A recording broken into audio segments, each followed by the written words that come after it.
Association of automobile workshop Kerala Kumily unit വാർഷിക പൊതുയോഗവും തെരഞ്ഞെടുപ്പും നടന്നു. കുമളി ഗ്രാമപഞ്ചായത്ത് പ്രസിഡന്റ് എം വർഗീസ് യോഗം ഉദ്ഘാടനം ചെയ്തു.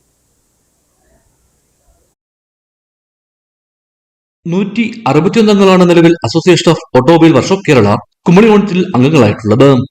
സംഘടനയുടെ വാർഷിക പൊതുയോഗവും തെരഞ്ഞെടുപ്പും കുമളിയിൽ നടന്നു. സംഘടന കുമളി യൂണിറ്റ് പ്രസിഡന്റ് മനോജ് കാര്യവട്ടം അധ്യക്ഷ വഹിച്ച യോഗം കുമളി പഞ്ചായത്ത് പ്രസിഡന്റ് എം വർഗീസ് ഉദ്ഘാടനം ചെയ്തു. വർക്ക്ഷോപ്പ് അംഗങ്ങൾ പുത്തൻ സംവിധാനങ്ങളിൽ അപ്ഡേറ്റ് ആയിരിക്കണമെന്ന് അദ്ദേഹം സൂചിപ്പിച്ചു.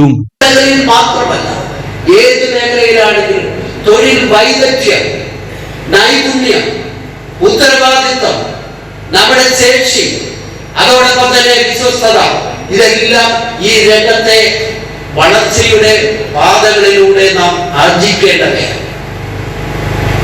വളരെയധികം ഉത്തരവാദിത്വ ബോധം ആവശ്യമായിട്ടുള്ള ഒരു മേഖലയാണ് മോട്ടോർ വാഹന മേഖലയും അതിന്റെ പരിരക്ഷിത മേഖലയും.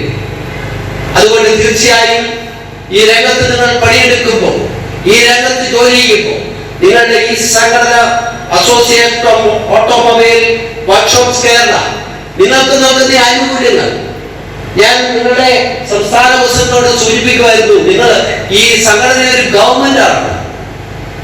ഒരുപക്ഷെ ഗവൺമെന്റ് പോലും നൽകാൻ മടിക്കുന്ന അല്ലെങ്കിൽ വിസമ്മതിച്ചു നിൽക്കുന്ന പല ആനുകൂല്യങ്ങളും ഈ സംഘടന നൽകുകയാണ്.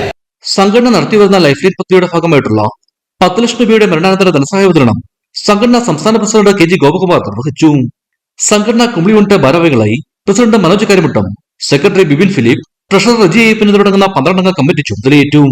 യോഗത്തിൽ സംസ്ഥാന vice president V S Meeranan, ജില്ലാ പ്രസിഡന്റ് വിനോദ് പുഷ്പാകതൻ, ജില്ലാ സെക്രട്ടറി നിസാർ കാസിം, ഭാരവാഹികളായ Sumesh Pillai, Jose A J, Santhosh Kattappana, Vinu V George എന്നിവർ സംസാരിച്ചു. ഇടുക്കി വിഷൻ, കുമളി.